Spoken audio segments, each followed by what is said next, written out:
Yo, I'm thinking I'm kind of tired today, but I don't want to take a nap. So I think I'm going to play a little bit of WoW Hardcore and then hopefully build up some energy to be able to stream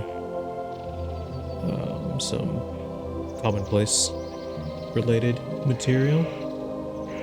But until that's the case, this is my first, I'm going to call it official run through of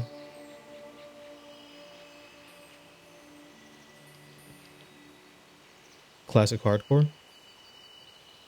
And yeah, I mean, I'm not using rested XP, which I probably should because I never actually played classic. I jumped in to World of Warcraft, I think, during the late Burning Crusade, early Wrath of the Lich King, back in the day. And I think the most active I was probably during Wrath, and then followed by, I don't know. I played a little bit of Dragonflight, a little bit of Shadowlands. I tried to like play Mist of Pandaria and stuff like that too. I came in and out during all of the expansions generally, and then I kind of like phase out again. But I've never actually played Classic, so I feel like HC is a good chance to try to get the good Classic experience. But I think I'm going to need rested XP, to be honest with you, because I feel that it's pretty likely that I'm going to get murked for some stupid reason. And I'd like to minimize the chances of that happening. So, yeah. But also, if I even make it to like level 20, I think that'll be a W. I don't really want to play WoW again. I really try not to play World of Warcraft because it's such a time sink.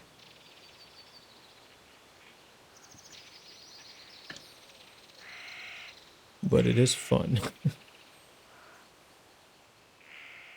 And it's easy to do on stream. On the stream. Okay,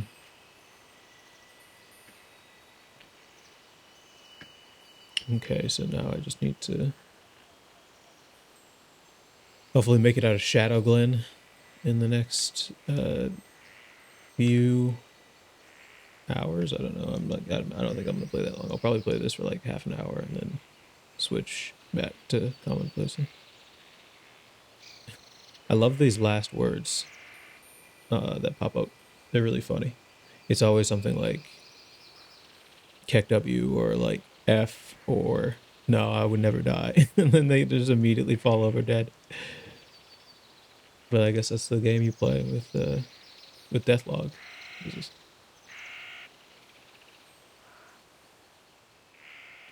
La la la la la. Okay. Which of these is going to be easiest for me to do without dying? Let's go do the rare earth stuff, I guess.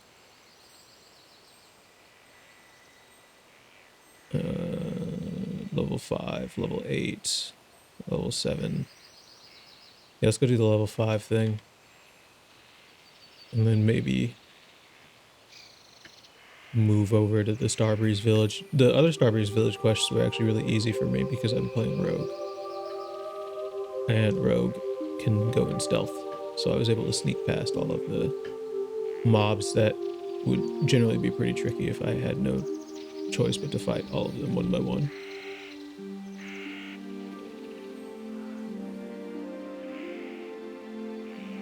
Dude, it must suck to like die at like level 55, 56, 57, 58, 59. You've put in so much effort. And then you just get killed by a searing ghoul or overseer. At least overseer Malturus sounds like a pretty valid death.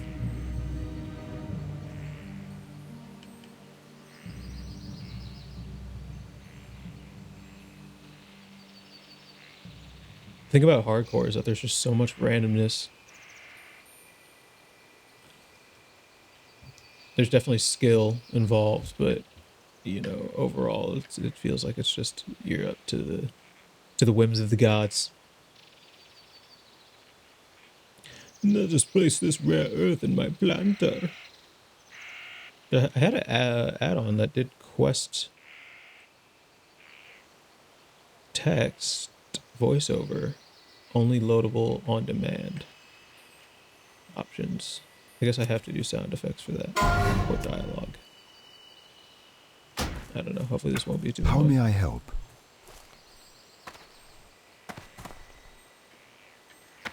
Let's reload the add-ons while this guy is doing his talk. I think it's just /reload. Oh, what the fuck? Dip, dip, dip, dip, dip. Oh, fuck. Am I going down here? I'm out of range. No fucking way, bro.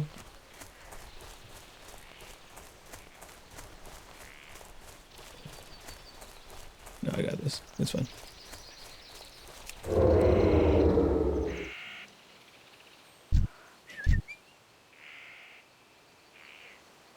These things despawn on their own.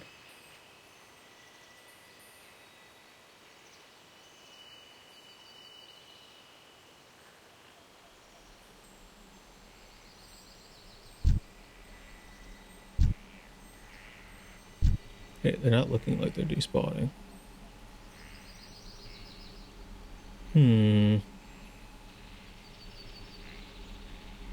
Go on now. Despawn.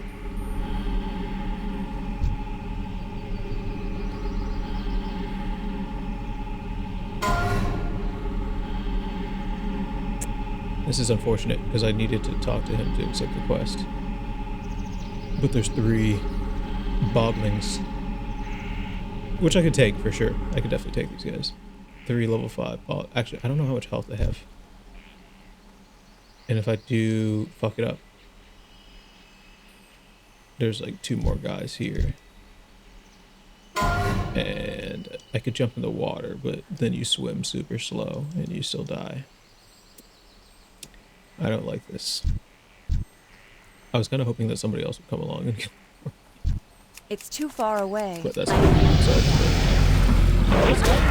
That ability isn't ready yet. Not enough energy.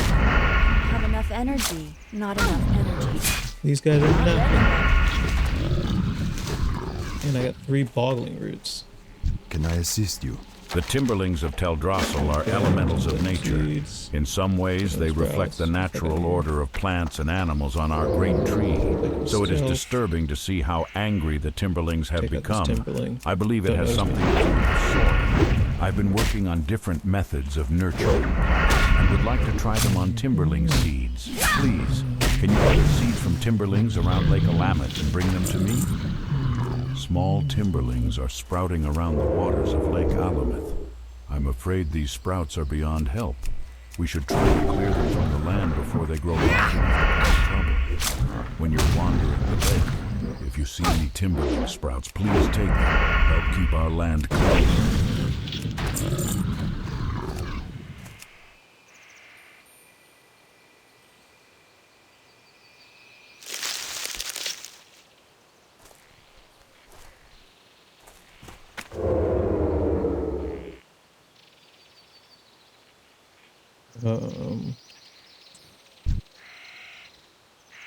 Yeah. Tired. I need to get closer. I can't do that. I don't have enough energy. It feels like it's so much Not to enough lag too. Have enough energy. Not enough energy. I don't have enough energy. So little reward for this challenge, I tell you. I fucking tell you.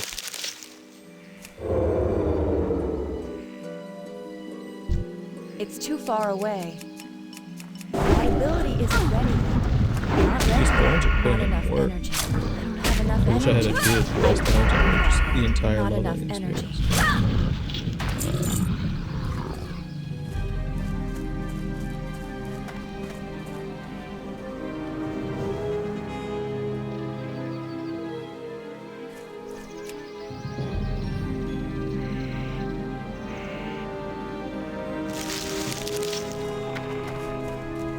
World of Warcraft is one of those games that it's basically just a time sink.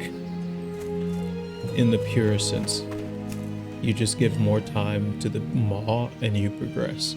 Which is probably one of the reasons that like it got so popular, was that there's just a really interesting societal thing that happened when you have the dialogue of thousands of different people progressing at their own rate, but they're all progressing in a positive direction, if that makes sense. Like, the longer you play, you'll always get more gear, right? Like, even if your pieces don't drop or, you know, you whatever, it's just like it's one of those games where it's like, instead of the house always winning, you always win if you're willing to put in the time. But because other people were able to put in more time than others, it became this like weird social stratum thing too.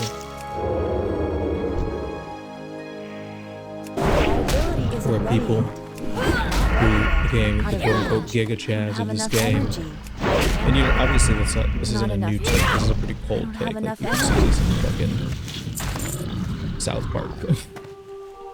They're like, what do you do once you hit level 60? And then like Stan and Kyle are like, what do you mean? We continue to play World of Warcraft.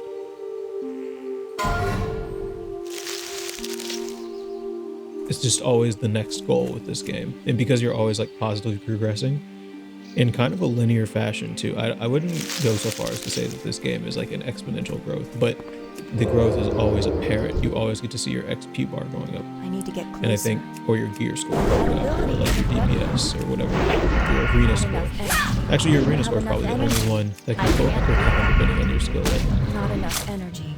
Because even with like hardcore progression, like outside of you getting kicked out of your guild because like you suck or like you're pulling too aggressively or whatever,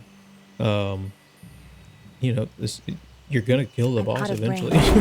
Right? Like you're all gonna adapt your strategy to win eventually. There's no such thing as losing in World of Warcraft, which is an interesting thing. I guess like this hardcore is kind of like the first time that you get like an immediate kind of like visceral feedback from losing, like when you die.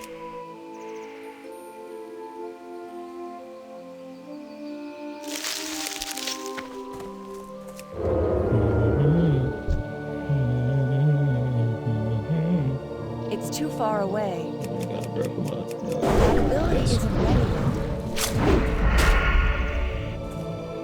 I need to get closer.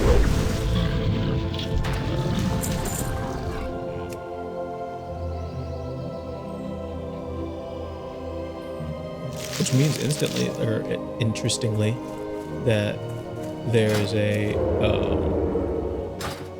you know, there's an interesting thing to say about the gamification of like hobbies that people want to attend to in the real world to get quote unquote better in the real world, right? Like exercise is a good example because like exercise is actually physically important to have a healthier, happier, longer life, but the results aren't always immediate outside of the endorphins that your brain might produce from the act of doing exercise. But it also attends pain to it, and there's less obvious like gamification rewards that come with like working out. In other words, you're not always progressing. Like there's actually a lot of times where it's like kind of like a, you know what I mean, like a stock graph almost. And I think that gets in a lot of people's It's too far heads. away. The ability isn't ready yet. Not ready yet. I don't have enough energy. I can't do that. Not enough energy. I don't have enough energy. I can't carry anymore. Ooh, inventory is full. What does this guy have? Inventory is I full. want that. Let's get rid of this. Let's get rid of some of this food too. I have too much of food. Speaking of, let me get this stam buff, min-max my own leveling experience. I need to get closer. That ability isn't ready yet. Oh my god, it's Not so enough long. energy. I don't have enough Jesus energy. Christ. Not enough energy. Not ready yet.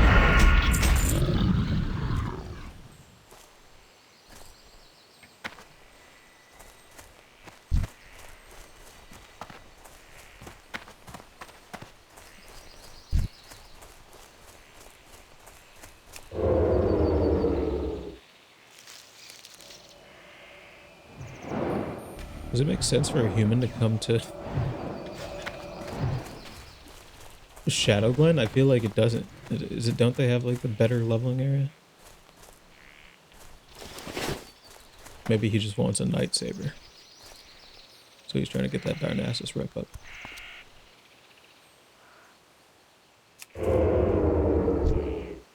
It's too far away. I do think that like the elves tend to be my favorites, even though Not the ready yet. hardcore, I don't have enough energy. the That ability isn't ready yet. Melf racial enough for energy. Wisp is completely useless because Don't have once you enough die, energy. you Not don't get enough to use energy. it. Once you die, you're dead.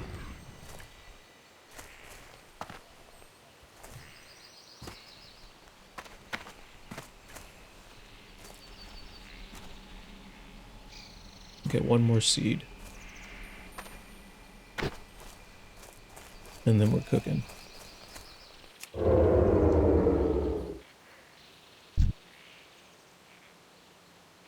Let me turn down this game sound a bit. It's so loud.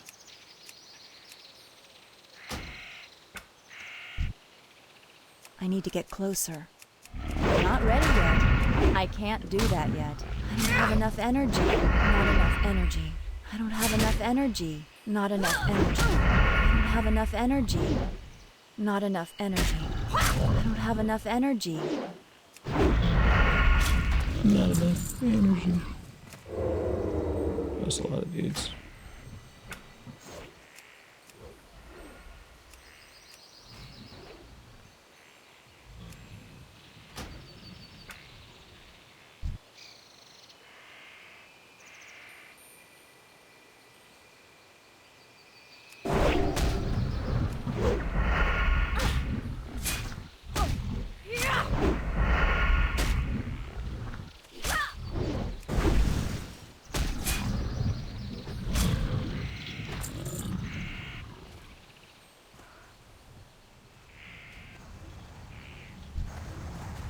Elune be with you. You got them. This is good.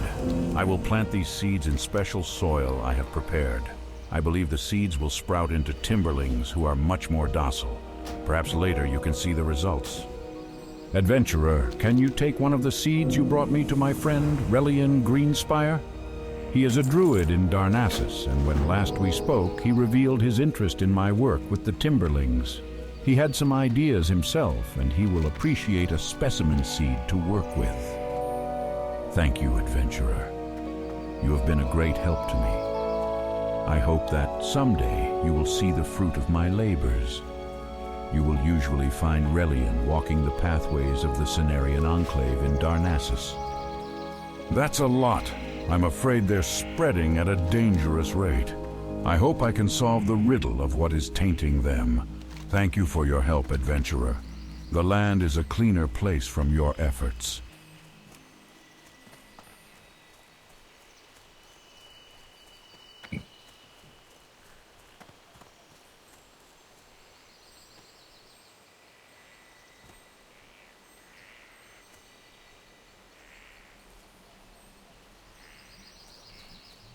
My goods are of the highest quality.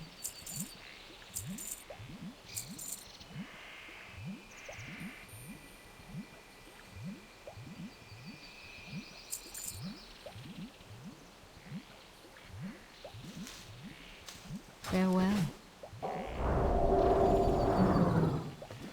Oh wait, that's actually sick as fuck. Man, I'm not going back to that. That's stupid.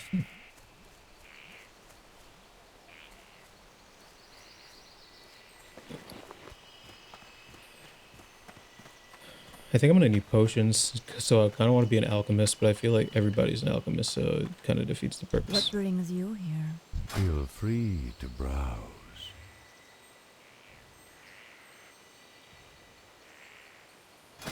Why do I have the shitty dagger on?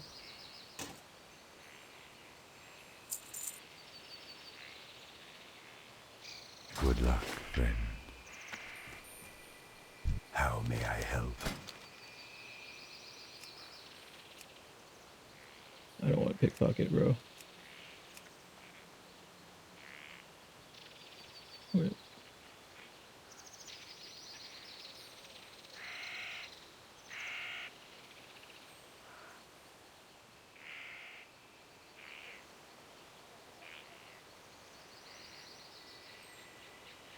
Wow, rogues go off from level 8 to 10. Jeez.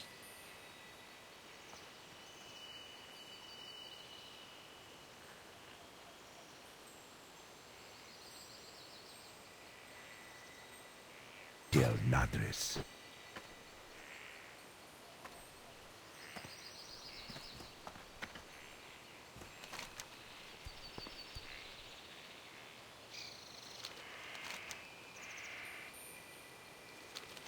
Alright, let's go get Melanos's head, because I think I can just stealth through the cave and hopefully not die.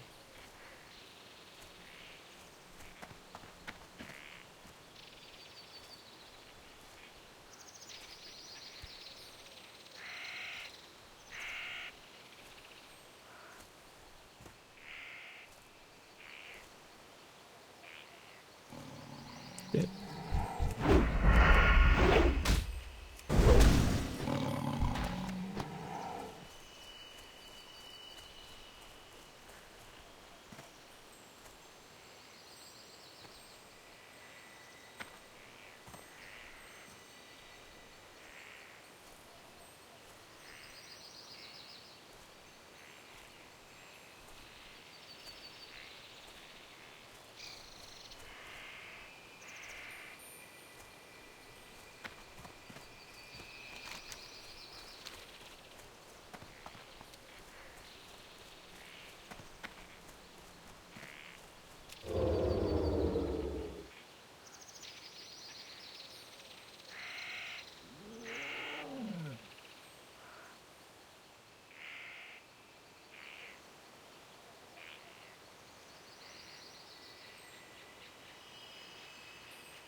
I must warn you, adventurer.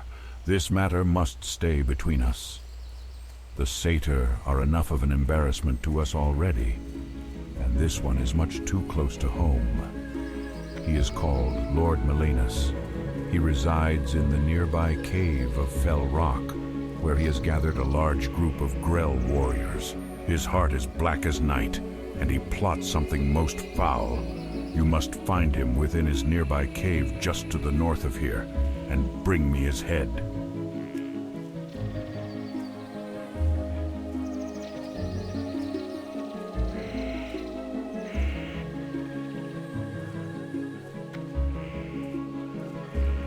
I love how they never elaborate on why the villains are bad in this game and some races are good. They're just like, oh, you have to go and kill this guy. You just have to take his head. Don't ask questions.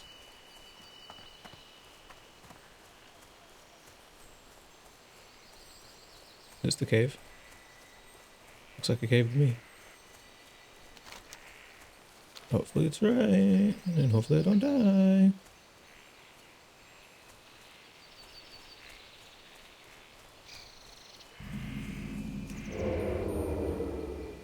No, this is not it.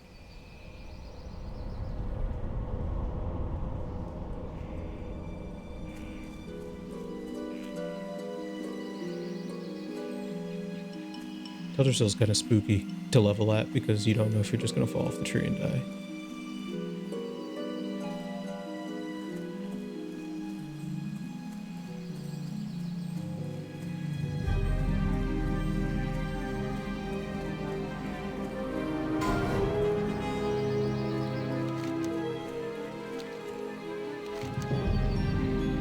Okay, no, this isn't the move.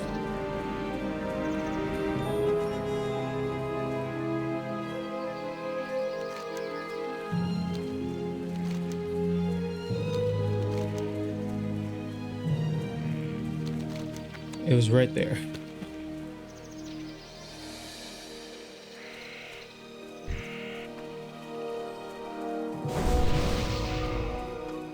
Much appreciated. Dude, these buff classes are helpful as shit.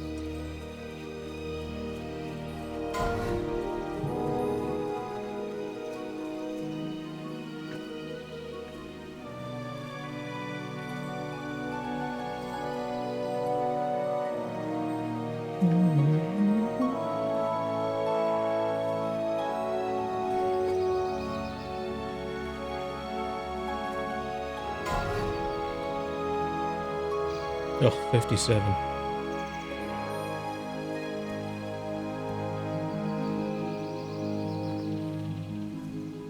Killed by a worm.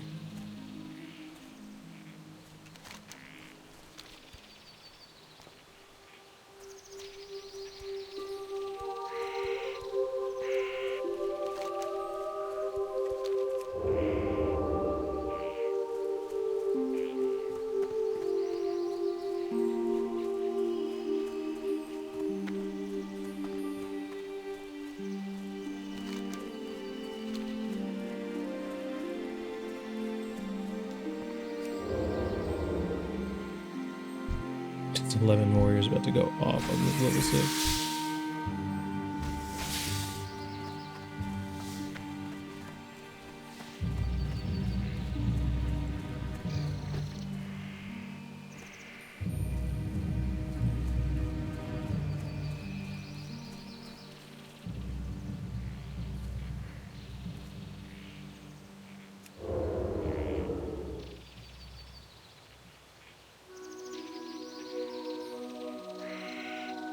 Cave quests can get really bad really quickly.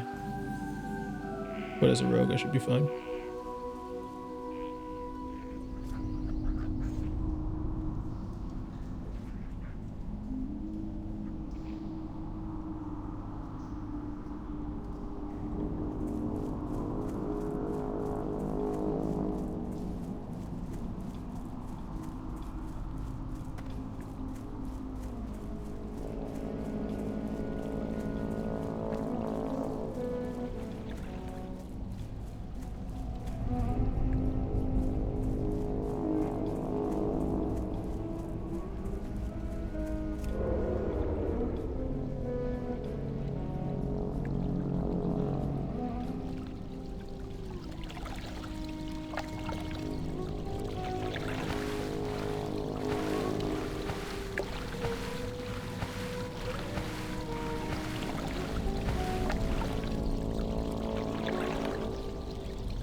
Appearing out of the shadows with a "me too, please."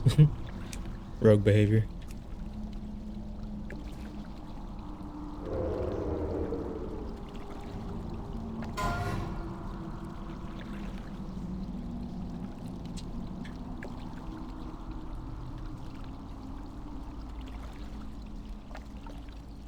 Gasp! This whole time there was a rogue.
I guess my hypothesis for why humans are here is that the human area is just super overpopulated, and then everyone's gonna go back to Westfall. Because Dark Shore is crazy hard.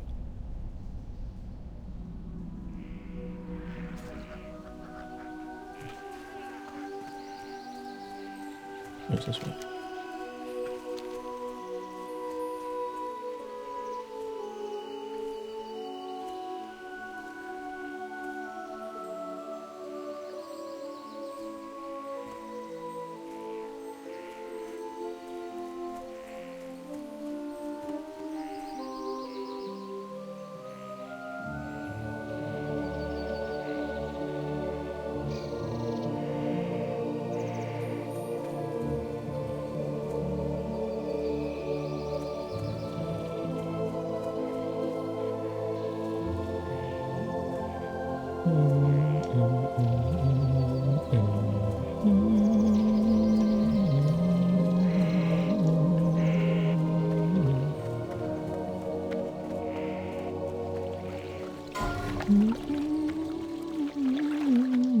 No, that's so flat.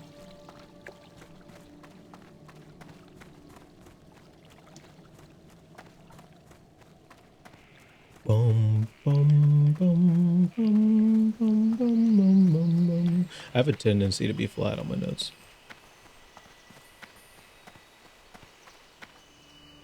Ishnuala.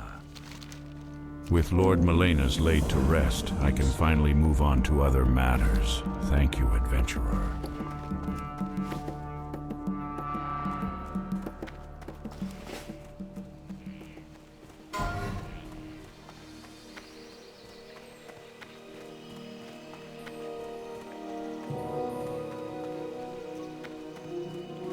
People laughing, people dying. Feel free to browse.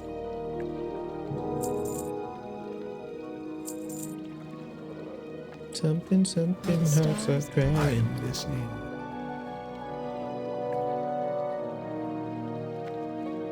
I want to be like a Skinner, but again, it just takes up so much bag space. It's crazy.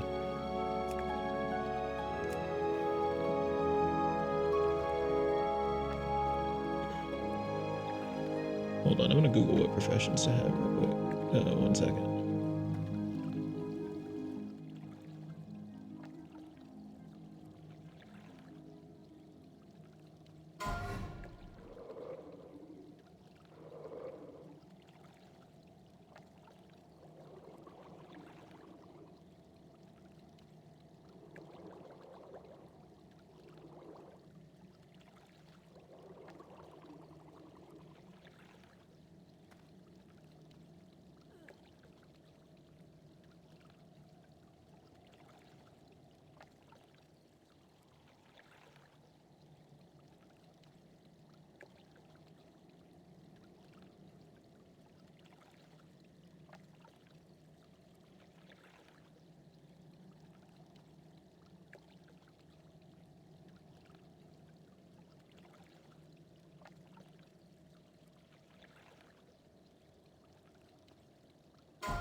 Okay, Asha Fela. we're going mining engineering.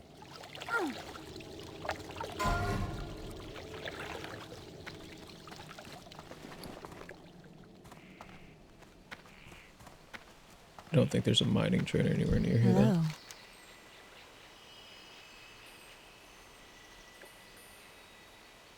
Yeah. No. Farewell.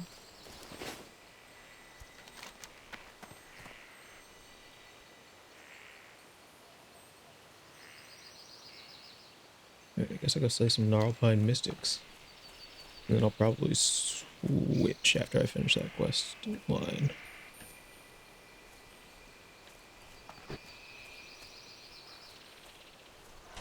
because I'm fully awake and kind of.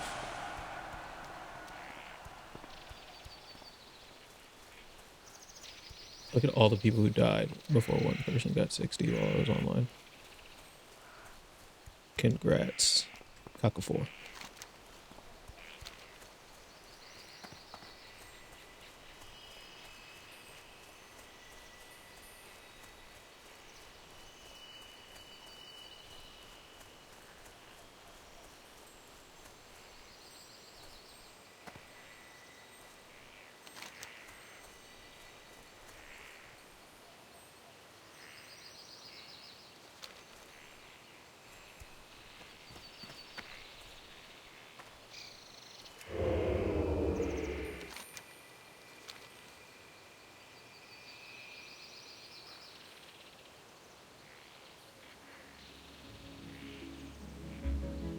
The wind should invest because it is Warren buffeting right now.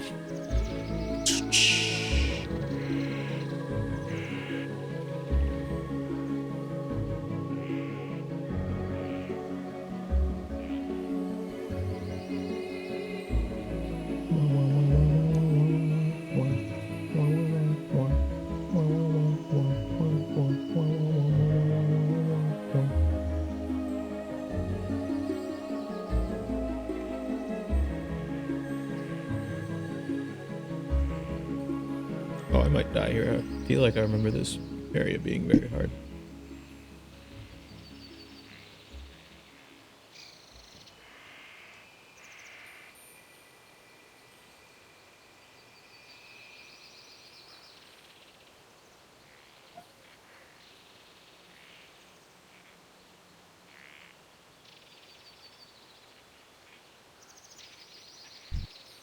I guess the only thing that really matters in this game is the last thing you said funny. Oh god, no, I can't do that, dude.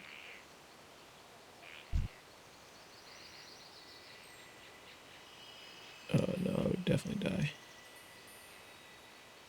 100% of the time I would die here. Oh fuck.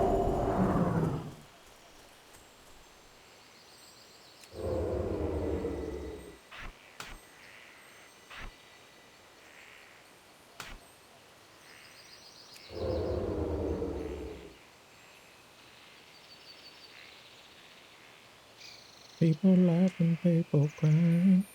If I had sap, I could do it.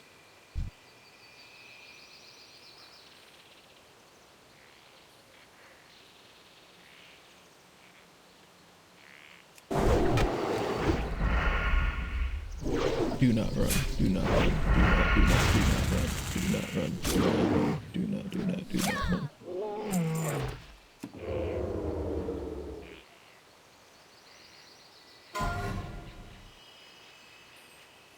This is a pretty sticky situation, I'm not gonna lie.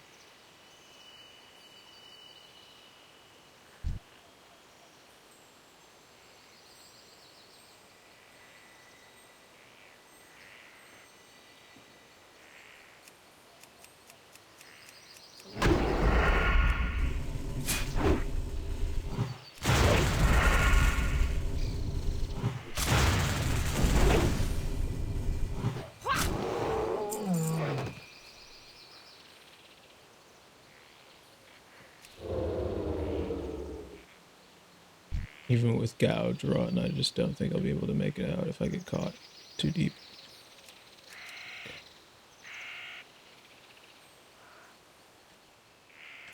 Come on. Come on, follow me. Follow me. Is this not LOS? Oh no.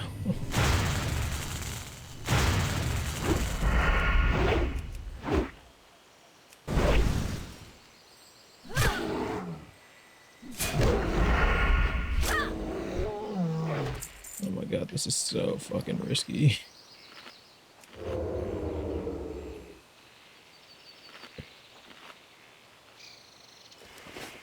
It's gonna be a short run here, boys.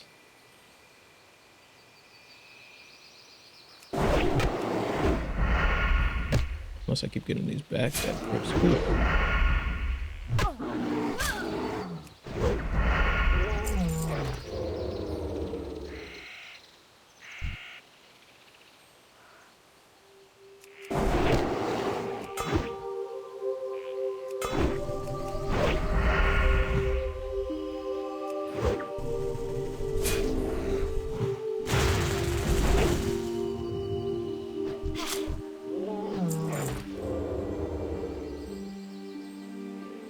Ugh, I don't know. This is really risky.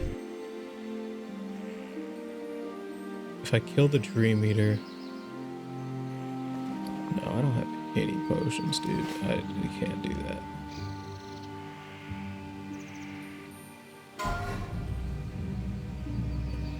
So annoying.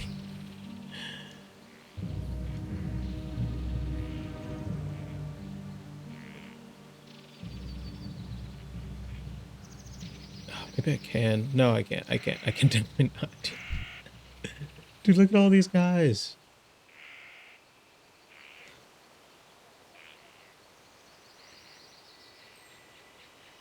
Alright, let's just get the mystics done.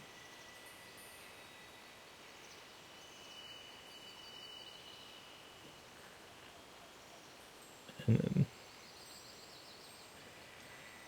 hopefully we can just leave.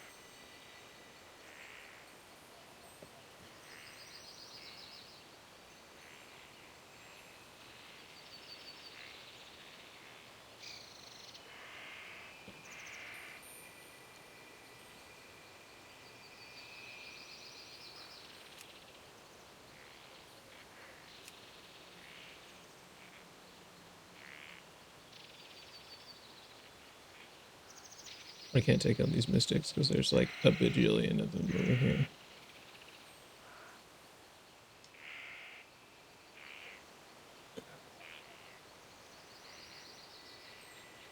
I can take out this warrior though and then go for this one. Okay.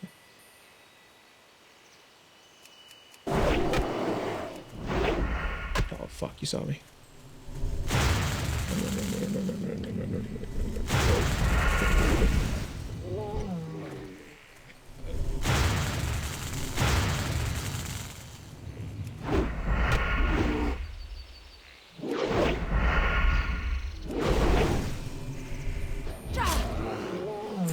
Poggers. Actually.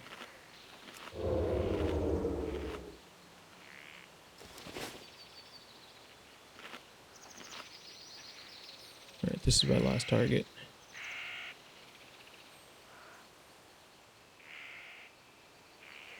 Oh, dude, I don't know. It's super close to these guys. I might be able to range pull them, though.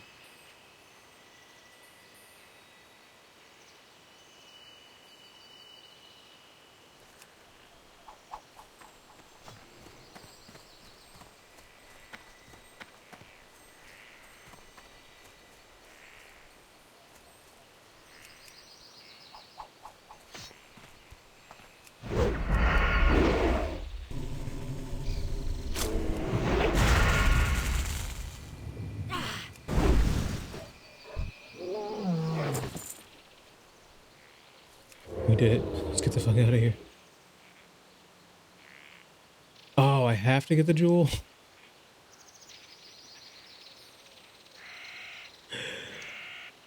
No way.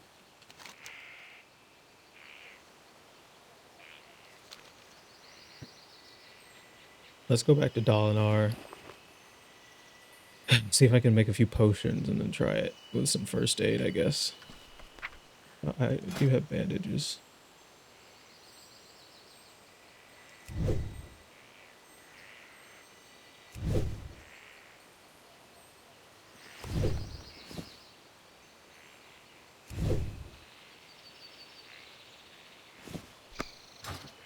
Alright, so I could... Hear me out. I think I can do it.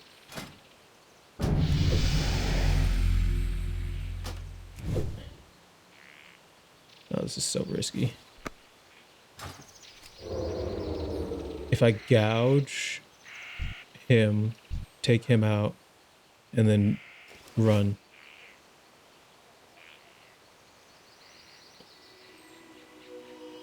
I think I can do it. Let's just do it. Let's just fucking do it. Let's just do it. Damage, damage, damage.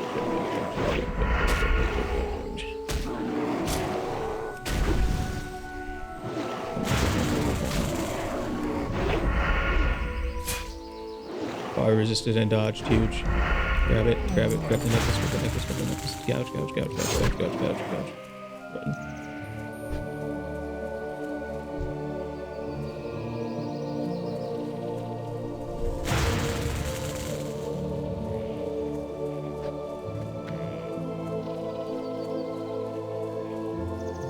Wait, what? Did I not get the necklace?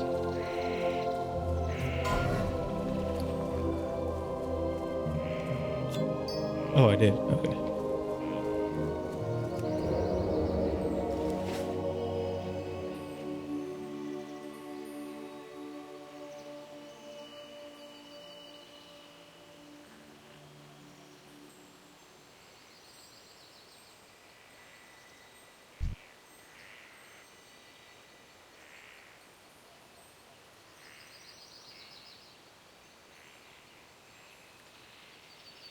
Okay, once I'm out of Starbreeze Village, I'm in the clear. Boy.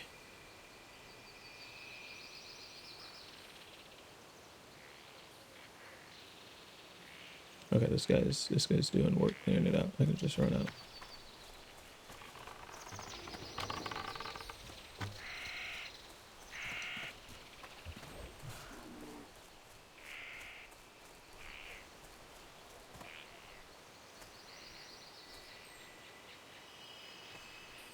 I will say that did get my heart rate up a bit.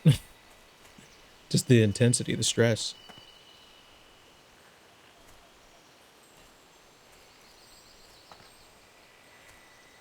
I figured that like a lot of people would stream their HC experience just to kind of like at least get something out of their one life, one death.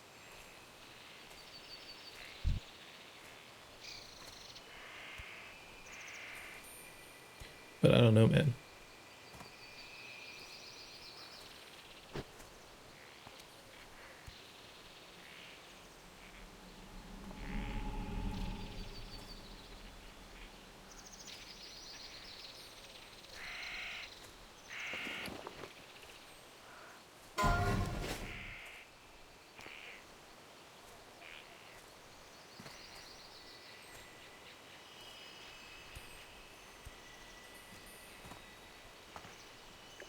I think I got 4 flips in a row once. 1, 2. Yeah. 1, 2. No. 1, 2, 3, 4. Ah, that was 4. 1, 2, 3. 1, 2. Peace be with you. Now I can repair my dream catcher. Let's go. Thank you, adventurer.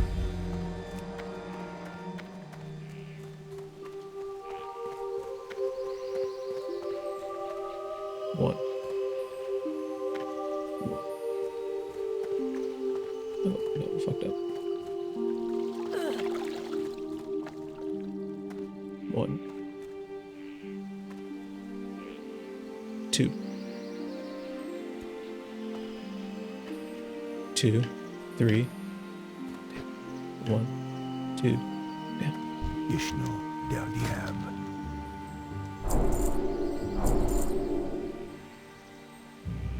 I have enough for pickpockets, so. Farewell.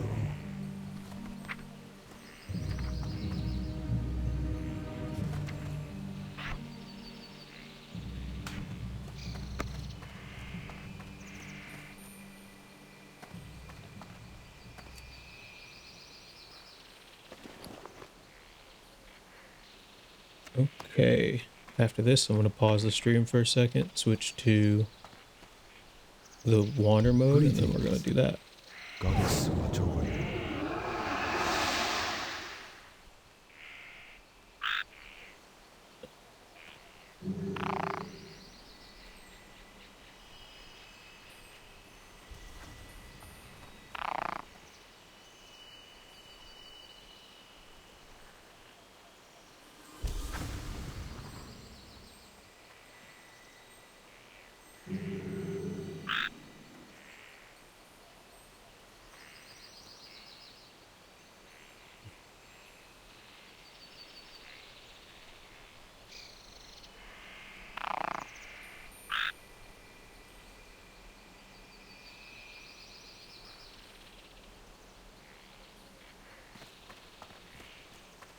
My goods are of the highest quality. Be careful.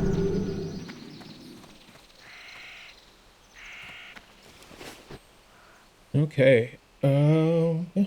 All right, I'm gonna log you off of World of Warcraft here and switch to the other thing in a minute. So I'll be back in a minute.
Okay, so last time I was live, I was just wandering through Discord.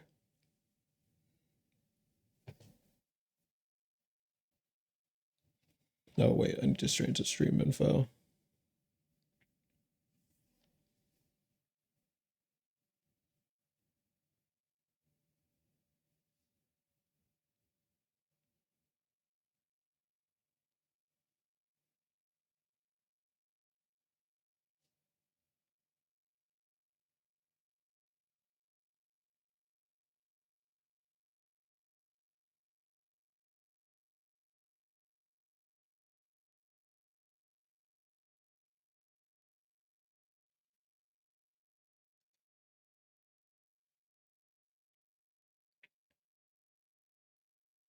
Okay, where was I?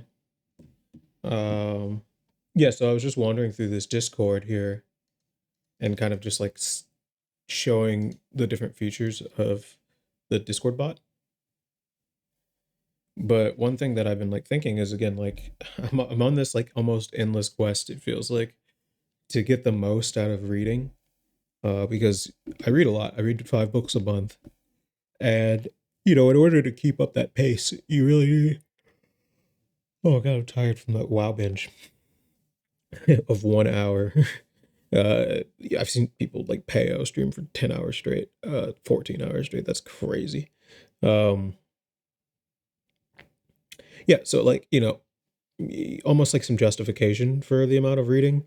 Not that reading isn't a fun thing or worthy thing to do in and of itself, because you learn so much from reading, that really helps inform your worldview. But it's more like I want to, because like let's say that each book costs $10 or so, right?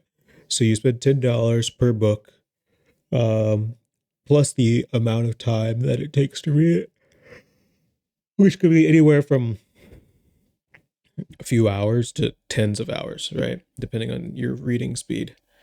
And I think that it's really important to kind of like think of a book as a profit center, because it is kind of an investment, right? It's not meant to be purely consumptive for entertainment. And I would even argue that fiction is like that. I think a lot of people would kind of make the point, well, it's like not everything needs to have like a plus minus in terms of like capital.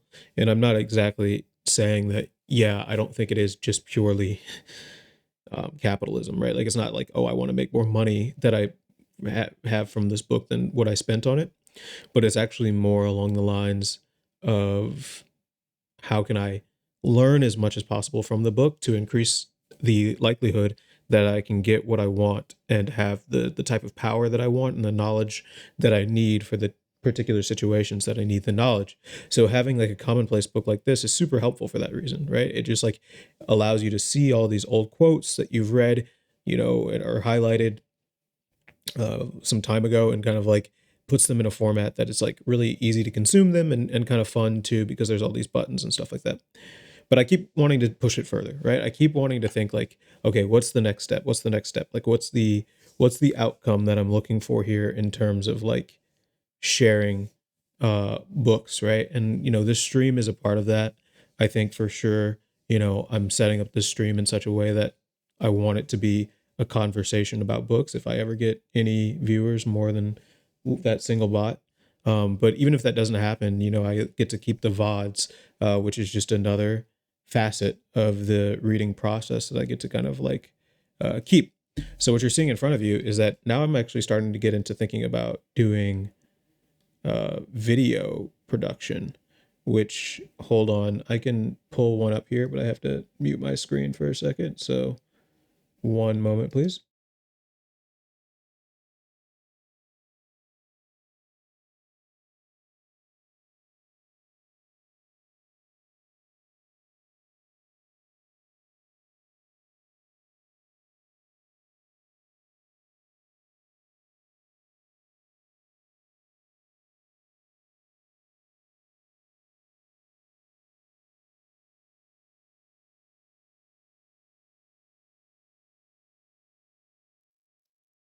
Okay, is this gonna work? Play, play, play, play. What the fuck? Play. Why would it play?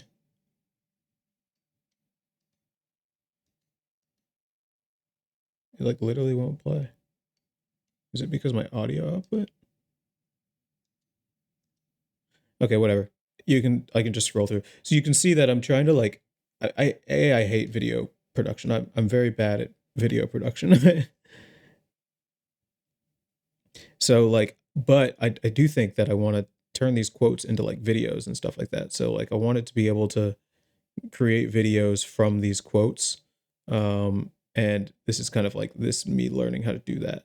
So like, you know, there's like a cost function to creating these videos too. And you know, as somebody who's almost trying to be hyper sustainable, as it were, about the process that I use to create stuff, and really try and get all that I can out of it, I want to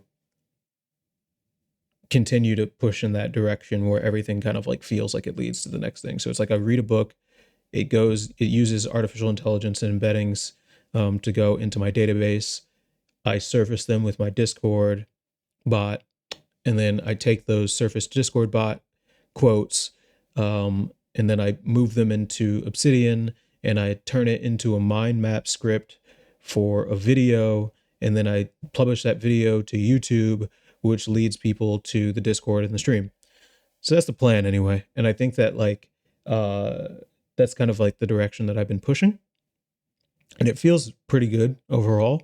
I think that like obviously there's still so much to learn and so much to do, and it's fun to watch my coding interact with my habits.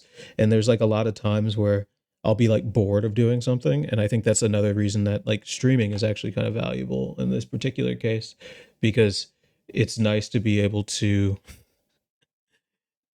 talk while I'm doing it and have even a semblance of justification as to why I'm talking, because then it makes it more likely that I'll actually finish the video and then pump these videos out, which I think I'm going to make a new channel for. I don't think it really makes sense on the Bram Adams channel. It might. I don't know. I keep going back and forth on it. I already have like a few hundred subscribers on the Bram Adams channel, so I might as well keep building that portfolio. But this is kind of like its own thing, and if I do this for a long time, like what's it going to look like in a few years. But I do feel like this is a kind of like a new format. Like there's a lot of people who will kind of like go on YouTube to basically be a talking head and talk about what they think about the world and yada yada yada.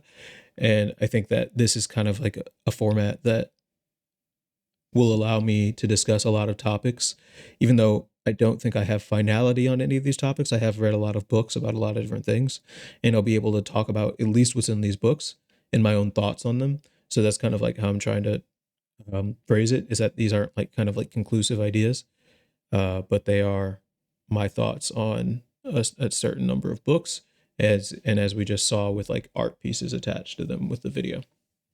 So this is Obsidian Canvas, and I'm using it as a mind map of sorts to kind of get a good grasp of the space. I don't know how long it's going to take to like record this out as a video, but I can actually just run through it real quick right now and kind of say like where I'm thinking of. So like I think that I'm going to start the videos. I'm inspired by like opening on the question, and these questions actually come from this question, at least. I don't think this will always be the case, but came directly from this. And I like that question. Is art truly creative like science and mathematics? Like that title just kind of like gets people to think like, wait, what the fuck? Like art is the thing that's creative, not science and mathematics. So what's this guy on about? Right. And then I get to talk about this first quote here, which I open up with saying that, subjectivity makes it harder to take makes it hard to take art seriously.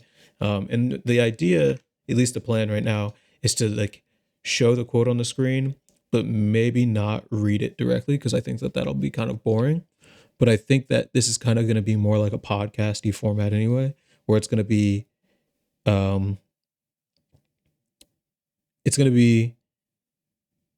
more audio based. Like I watch quote unquote a lot of YouTube videos, like when I'm on a walk or taking a shower and I'm not looking at my screen, but I want to hear what the person is saying.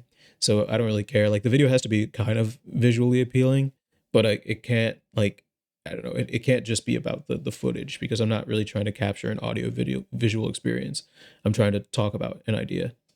So let's run through what I have right now and then add a few things and then kind of like discuss, I think, where what I'm learning and kind of like maybe the direction I want to take this in the next couple days or weeks or whatever. I can see that it's kind of small, but there's not much I could do about that. I can just zoom in like crazy. Okay, so yeah, is art truly creative like science and mathematics? Subjectivity makes it really hard to take art seriously, because when you see an art form, it's basically only goodness is rated by how people in the society think it's good. That doesn't mean that there isn't objective beauty. Flowers are a good example of an objective beauty, or the awe of looking at a mountain vista. But there must be some form of objectivity if we want to take art seriously as a form of creativity. In order to be creative, it needs to have a conjecture and error correction. So to be able to have a conjecture about your art form is you're saying, hey, I'm trying to make something new. And this is basically, it's like a thesis or a hypothesis. And then the error correction is, well, how far off am I from this, goal that I set for myself in my head? And I think for art, it's a little bit different, because, there's a lot of different ways. Like you can do caricature of a human being, for example, or like realism paintings, portraits of a human being, and anything and everything in between with surrealism. And no one can really say that any of those art forms are wrong, but there should be a general goal. And I think that the audience, or at least the artist themselves as their own audience, needs to be able to say if they achieved that goal or not. Else it's just stumbling around in the dark looking for positive responses from consumers, which add without much thought as to why it worked before. So this is kind of like the one-hit wonders, or your derivative artists who pump out the same material for the kind of work that they do. And you'll notice that you'll listen to one of their top songs or something, and you'll think like, oh yeah, this artist is like really good. Like I love this stuff that they do, and then they'll kind of just like fall off because it's not like they don't have more content. It's just that whatever they thought that they nailed the first time wasn't really repeatable because it was a social response. Which brings us to art criticism, which mainly is social and therefore empirical. And what that means is that art criticism is basically a foundry for individuals to lay out their beliefs about art through their perception of good and bad. So, Shakespeare said there is no good and bad, only what we assign it to be. I think Shakespeare said that. And art criticism is basically a highbrow version of that. And the art critic world, I think, is particularly interesting because they spend a lot of time validating their correct kind of opinions of art amongst each other. So it's kind of like if you have a group of people who kind of all cross reference each other's opinions about certain art forms, or, especially I think after graduating from college or high school, you always have that group of friends who are like, oh, we don't like this anymore, yada, yada. And I'm like, well, maybe you don't like that, but that doesn't necessarily mean that I don't have to like it, right? Because it is like empirical, right? It's based around this kind of notion that like, oh, you can see what I can see. It's kind of like a shared sense of goodness. And that doesn't really, I think, hold up from a scientific creative point of view, right? Because the idea should be that you shouldn't need to have a person who agrees with you say that your art is good. And we'll be talking about this idea, I think, a bit later.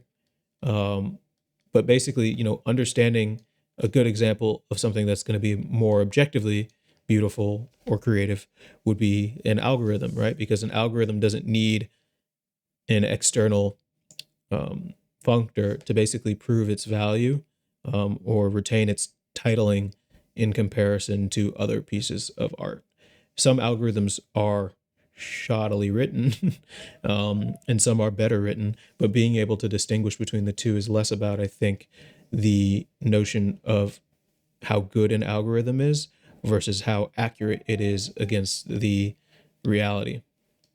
So, from here, I think that there's probably a good space for our educational system to do better by merging the schools of arts and sciences and deriving beauty from algorithms themselves and not necessarily the colorful packaging that goes around particular algorithms. There's a lot of bad algorithms that are out there in the market that just kind of function poorly, either through lack of efficiency or causing a lot of negative externalities. And to be able to kind of get rid of that, I think that you have to be aware that it's not just about the design of the packaging, it's about the art form itself. So, world building and doing scientific research is in a way about finding good explanations. It's about taking explanations for your idea and kind of like saying, does this hold up and where does this idea fall apart? As we can see in this quote, the process of science and art can look rather different. A new artistic creation rarely proves an old one wrong. Artists rarely look at a scene through microscopes or understand a sculpture through equations. Richard Feynman once remarked that the only equipment a theoretical physicist needs is a stack of paper, a pencil, and a waste paper basket. And some artists, when they are at work, closely resemble that picture. So basically this idea is that like an artist, much like a scientist, should be able to iterate on the thing that they're working on because it's not exactly fulfilling the objective goal that they need it to be hitting. So it's like, okay, these colors aren't right, but why aren't they right? So instead of just doing a random color mapping where you just kind of choose random colors to see what's pretty together, you actually try and do some logical work to figure out if there is a way to derive a law of beauty. And that's not easy because I think, there is, again, the market reality that's very heavily biased towards a particular fascination with itself. And I think that in order to kind of like get around that, as an artist, it's really actually integral to understand what your art is on a mathematical level, which is, for example, Leonardo da Vinci, like, the picture that I use, Head of Leda, he spent a lot of time understanding the biology and the forms of his characters that he was drawing when he would do grotesques, and understanding the engineering of different machines and principles in the universe, because he knew that it would actually make his art more accurate in a way that is going to be accurate no matter what society views it, because they're like, oh, that's just how biology functions. So when a master is at work, they're seeking good explanations, is basically what I'm arguing. And they iterate over the creative conjecture until they find the truth of it. So then, yeah, next thing to think about is going to be, the actual symbolic representations of things. Like when we say that something is like 6 plus 6, and when we define the meaning of 6 and plus, we can't define the result of 6 plus 6. This is kind of like, you can name a thing, but you can't really control the thing that is being named, which is like an interesting and kind of like difficult concept, I think, to wrap one's head around, because it's not obvious why that should be the case. But I do think it is the case that there's a lot of things that, especially, when artists will kind of like put out a new album or something like that, or creative technologists will work on a generative art piece, which actually leans a lot heavily on that randomness that I was talking about, almost in a bad way and a good way, where you kind of like get to try out a bunch of things so rapidly that you still don't know why something is better than the other thing. It just looks prettier. And maybe you could go into your seed function and kind of like try and find a harmonic kind of intubation between those things.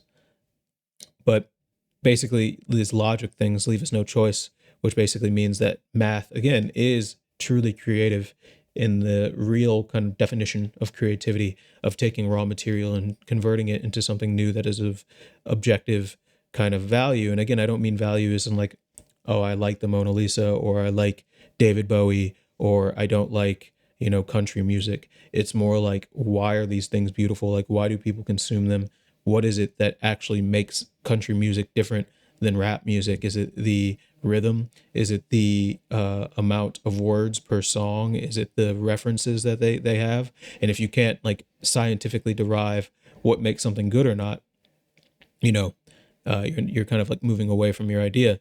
So, and to talk about this objectivity, we can talk about aliens, right? So extraterrestrial people whose senses detected radio waves but not light or sound would have that art that was inaccessible to us, and vice versa.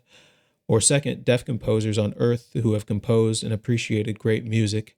Why could deaf extraterrestrials, or humans who were born deaf, not learn to do the same thing, if by no means other than by downloading a set of deaf composer aesthetics into their brains?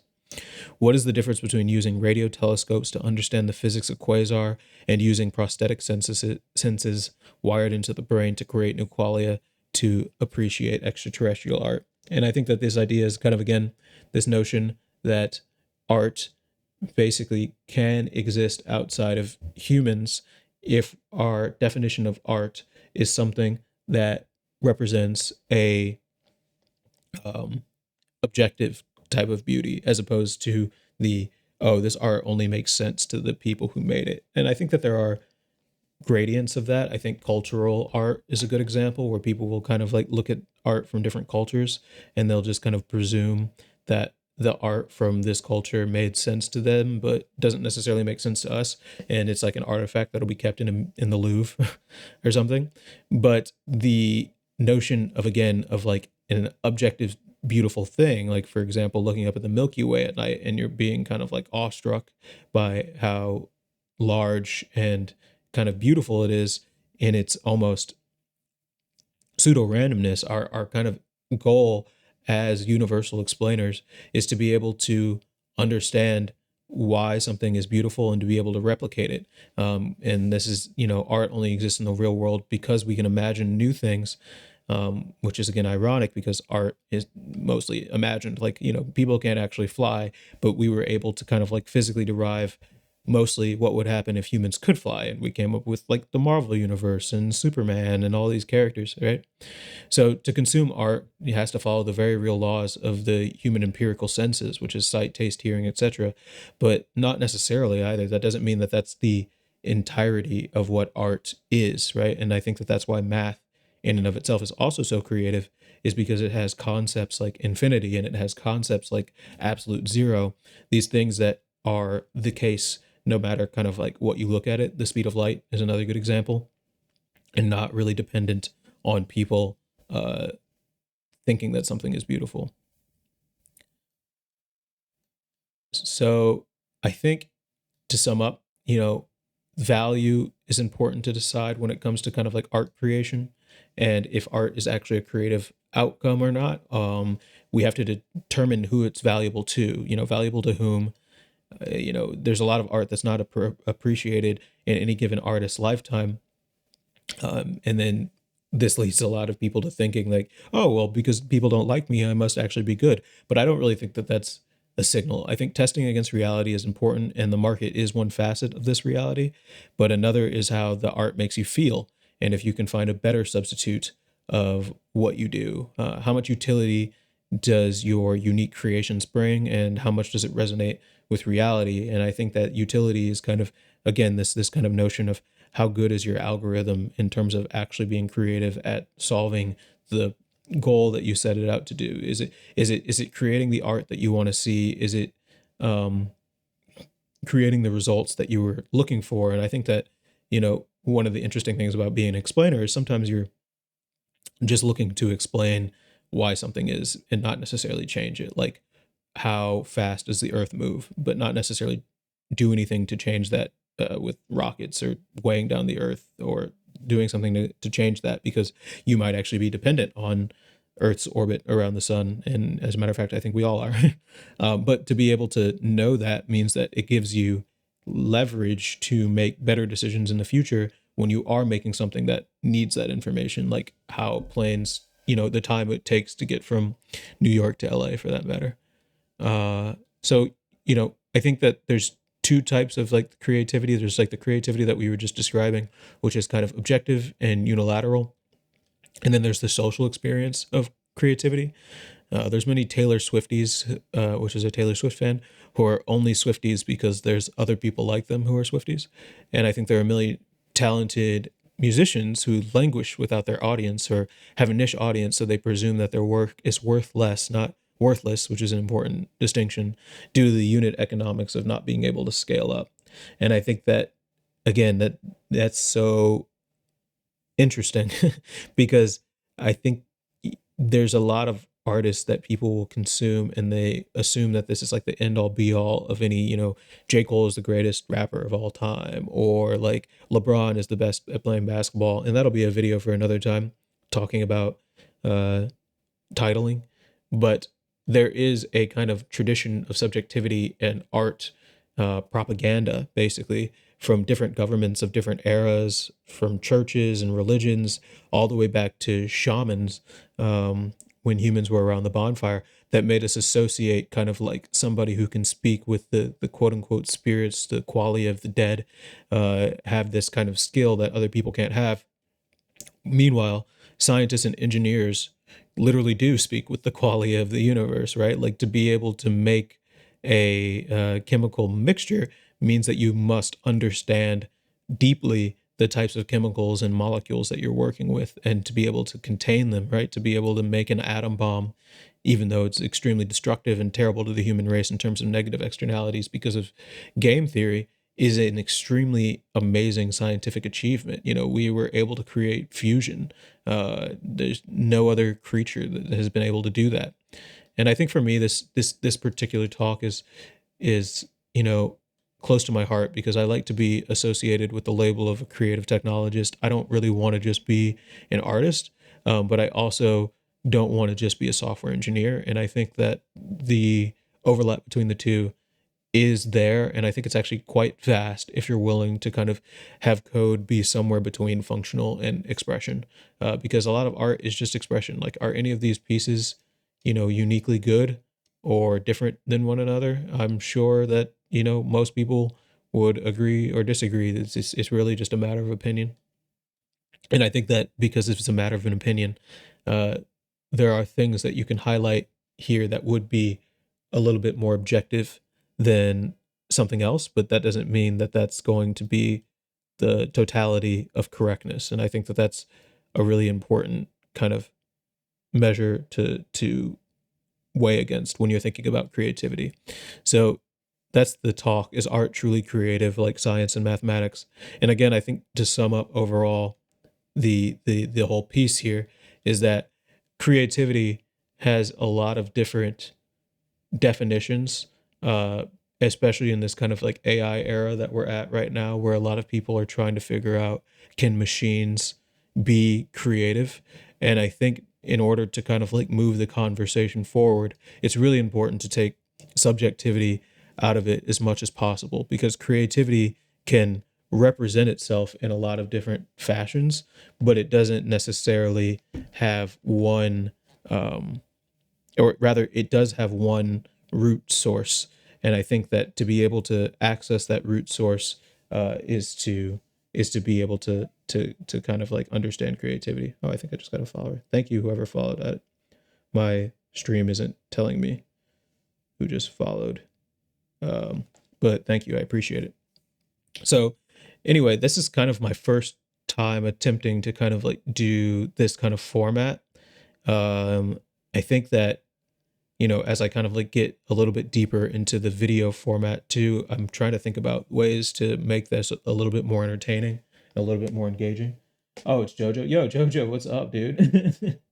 uh, Thank you. Yeah, were you listening? Yeah, yeah, I think that this is something that's like really important to kind of like how I think about the world. Are you showing Obsidian? Yeah, this is Obsidian.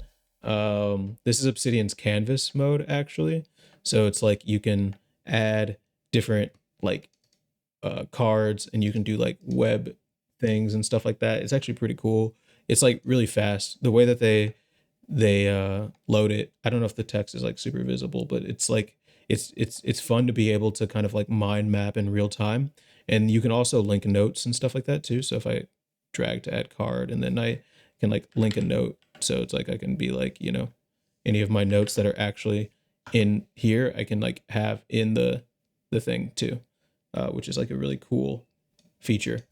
Yeah,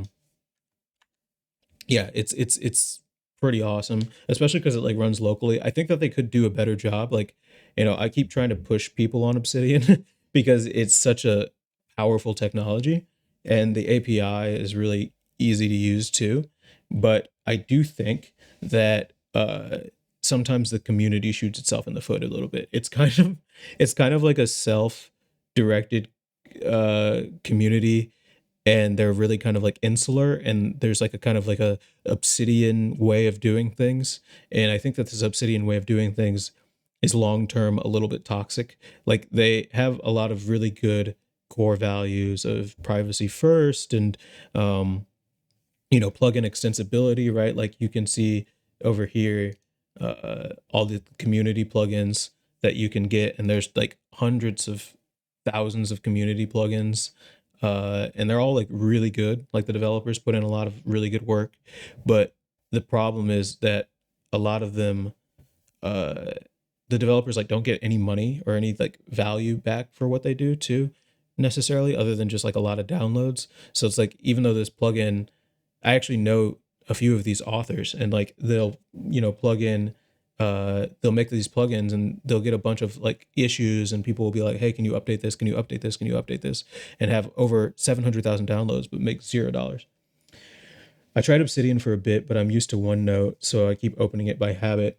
I do love the capabilities of Obsidian and would like to use it eventually. Yeah, I think that Obsidian is like OneNote. You can be fine with any note taking app. I think that as I've kind of gotten deeper into my note taking journey, I don't think it's necessarily just about what your note taking app can do for you. It's what it doesn't do for you, right? So it's like one of the things that makes Obsidian so useful and have so much utility is that it's so easy to integrate it into your very particular workflow.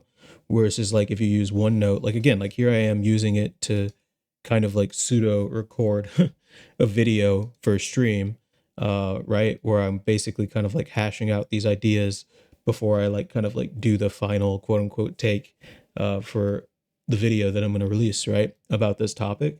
And I think that I don't think I'd be able to do that in OneNote. Like it's kind of like a one-stop shop, but it doesn't feel like Walmart. You know, that kind of feeling where you like go to Walmart and there's just like an aisle for everything, but you're just like, I don't really like a lot of Walmart stuff is kind of trashy. Obsidian and like has a really high quality, I think again, due to the effort that developers just kind of like put in on the plugins and stuff like that. But I don't think that that's going to last because I've, like I said, I've known many developers, myself included. Like, you know, I'm talking about these developers who've made stuff, but if I go to browse and I type in chat GPT MD, I have one here that has like 25,000 downloads, and it's like really annoying to like look at all the GitHub issues and stuff like that, because when I built it, I kind of built it as a kind of like a creative gesture, right? Like this is something that I wanted in Obsidian for me, but you can see that I've also been slacking super hard on the update. 7 months ago was the last time I updated it. And it's just like it's just work for free basically, which is fine if you like the community that much. And I do like the community. I think it's a great community, but I think that there's almost like this like weird communistic pull where they're like, you have to work for us for free. And I'm just like, I don't know, chill, bro. Like I don't think I have to do anything. Um but overall, it's a phenomenal app. I would highly recommend it. It's definitely my most used application of all time. While you're here, let me show you actually kind of what I've been working on, because I think this will kind of like, are you familiar with commonplace books at all? Have you ever heard of a commonplace book before? It's like a yes, no kind of question. It's one of those things that I think some people have heard of under a different name. Okay, yeah. So a commonplace book, it's like delayed. And so every time I see in the chat, it's like 10 seconds after I've talked. So a commonplace book is basically a journal that you wouldn't mind publishing, right? So it's kind of like if you have like a diary, this is kind of like all the things that you do for work. And then if you have a diary is like all the things that you have about your personal life. And then a commonplace book is like all of the quotes that you've kind of taken along your journey that you think can be generally helpful to people, right? So commonplace books are really old. The first person who had a commonplace book was Aristotle.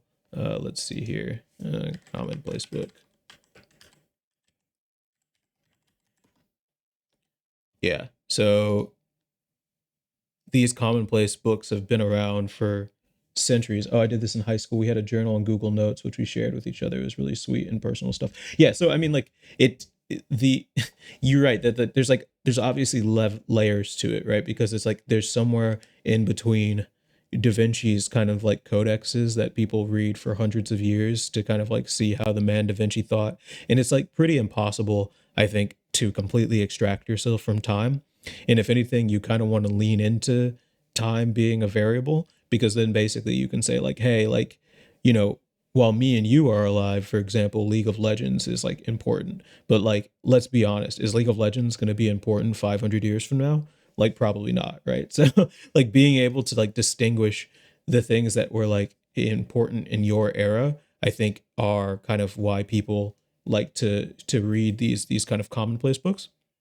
And there's a lot of people who've had them who are like, you know, use them to kind of like make work. So Isaac Newton, you know, fucking Aristotle, you know, Francis Bacon, Robert Burns, you know, all the good homies, all the fucking homies, John Marbeck, Reagan, John Milton, you know, all the homies. Anyway, so like one thing that I use is a service called, let me go back actually one more time.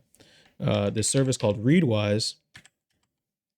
And what Readwise does is that it basically allows you to import highlights from like Kindle. So whenever I read something on my Kindle, it automatically syncs to this database that has all of my highlights. But, you know, basically the only way that I would use this service for many years was to either search for quotes that I remembered. It also exports them to Obsidian, which is fucking sick. But the, you know, these highlights would just kind of like sit there, right? They would come up when you review them, and then you could go to their reader app and you can kind of like maybe like use like this for like better reading, better RSS stuff. So I was like, we can take this further. So basically, there's this concept called embeddings, which is the relatedness of text strings. And this is like an interesting concept because like it's something that's like um pretty what's the term? Like obvious, or it feels like it's pretty like intuitive, but it's actually really hard to do with machines, right? Like let's say for example, we were just looking at these three words: search, clustering, and recommendations, right? So like there's so many different ways to say, is search the same, or is search closer to recommendations or clustering? Like for me, I would say that clustering and recommendations are closer because like, oh, you're clustering things and you want to recommend similar things. But someone might say like, well, I search for recommendations, right? So there's like already two competing kind of ideas there where it's like, okay, search could be closer to recommendations or clustering could be closer to recommendations, right? So basically what you can do is you can turn these things into these visual spaces. So one thing that I've done is I turned it into, like I took all these quotes and I turned them into a visual space where you can kind of like explore them in like a 2D, 2.5D kind of format where you can see all these quotes like next to each other and stuff like that. But I wanted to take this further because even then, this is still just way too big. Actually, they updated their UI. This is pretty fucking sick.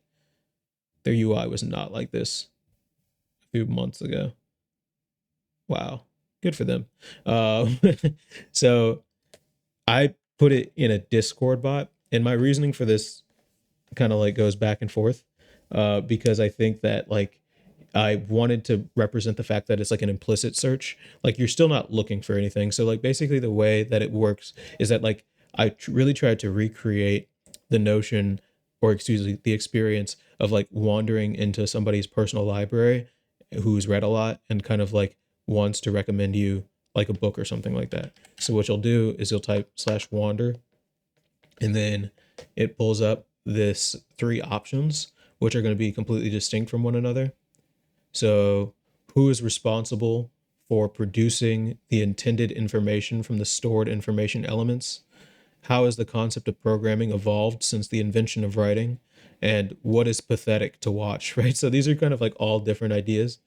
And so like let's say that question 3 and 2 are just something that I'm just like, yeah, what is pathetic to watch and how has programming evolved since the invention of writing? So you can see here that it's actually running those similarity searches here.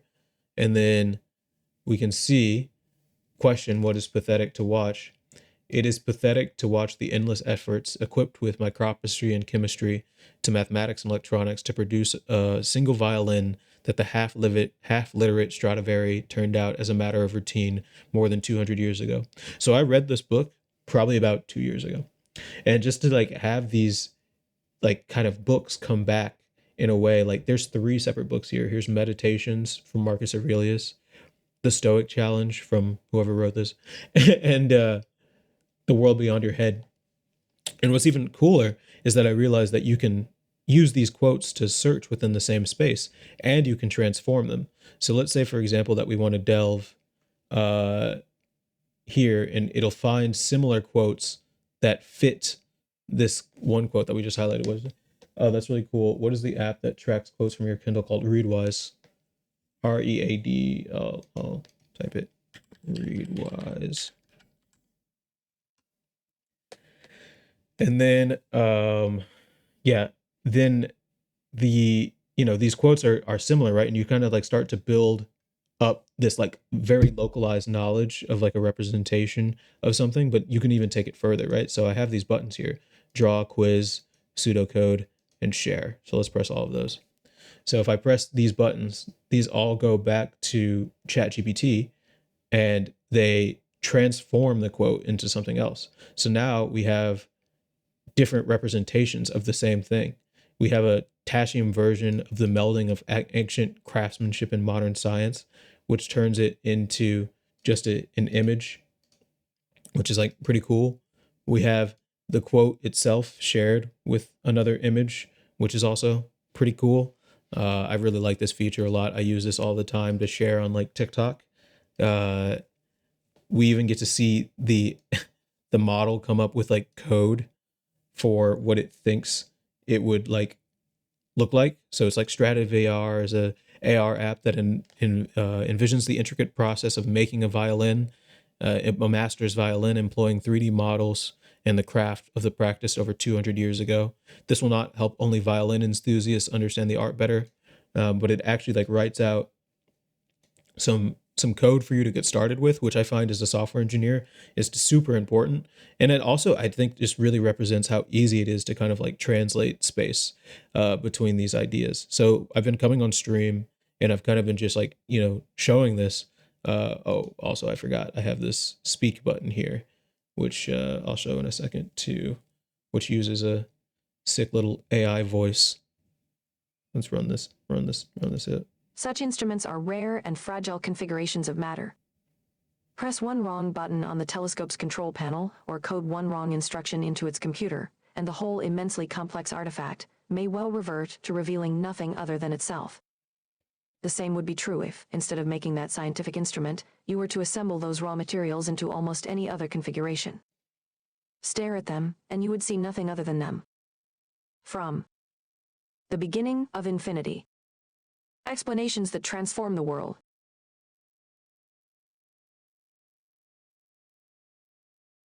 So yeah, so I'm really just kind of interested in this space because it's nice because I get to just read so much more and feel really good about it. Like before you came in, I was talking a lot about how I try to read about 5 books a month, and I feel like when I'm reading at that pace, one of the big problems is to kind of like get value out of all the books that you read.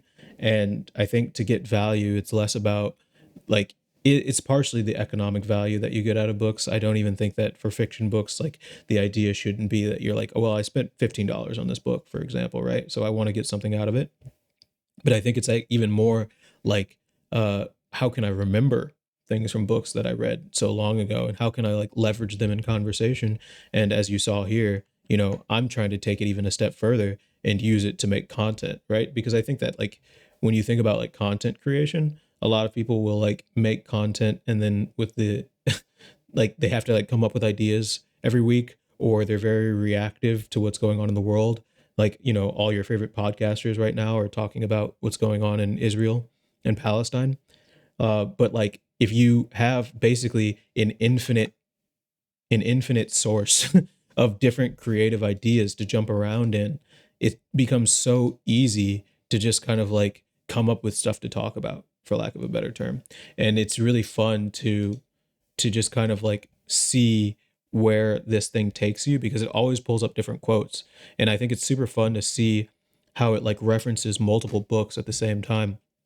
So it's like, here's one book again, here's 2 books, here's 3 books, right? So for the same question, it's 3 books, which is like, just it's crazy to see. Like imagine how that would work like in a library, like a physical library. Like imagine that you asked like the librarian, how has the concept of programming evolved since the invention of writing? And then she like runs off and like brings back 2 separate books and like flips to the exact page in the exact quote that you need and is like, read this. You know what I mean? And you read this and you're like, oh wow, fuck, that's great, thank you. And then you have like you say that, okay, well, this is actually really interesting, can I dive deeper into this topic? And you hit delve, and it like uses that exact thing to find more things about that, right? And kind of like will teach you even more about this particular concept. So I just find it to be such a fun kind of process, but also profitable, hopefully, as the future kind of continues going on. And even if it's not hyper profitable in the sense that it's going to like pull in whatever hundreds of thousands of dollars, I don't think it's a software that really scales like that personally. I think it's also like a really interesting holistic thing, because when we all die one day and I think that when you think of something sentimental that you get to keep from your like family, you want to kind of like understand what people thought about, right? Like you want to understand how your grandfather thought about something, or your great great great great whatever person thought about something, or someone you look up to who's been dead for a couple hundred years. So to be able to kind of like have this individual representation of all of the stuff that you've highlighted from books over the years is like super cool. And to be able to like actively just talk to it whenever you want is like, I find to be just insanely fun. Books are for sure such a great source of knowledge, but people have a shorter attention span than ever. So there's a lot of value in that. Yeah, I think there's like a kind of like TikTokification. I gotta go and get groceries. Great catching up with you. Yeah, dude. Thank you for coming by. I think that I'm also about to go too. So this is perfect timing. But thank you for swinging in and talking to me. And this was really great. So thank you so much for coming by. Enjoy the groceries. And I'll talk to you soon. Um, but yeah. So I actually think I am gonna log out here. Also got going. I'll see you later, Jojo. Thank you for swinging by. I have to get ready for a friend's party myself later tonight, so I think I'm gonna log off and kind of like think about the video recording process for a little bit, and then kind of land on something hopefully. But yeah, this has been great. Thanks for the stream. Check out the Discord. Follow. I mean, it's just you, Jojo. So literally, no. I do this for posterity's sake too. This isn't just me talking to no one. It's me talking to whoever, if anyone ever watches this video in the future. But yeah. All right. Thanks, y'all. Have a good one. Peace.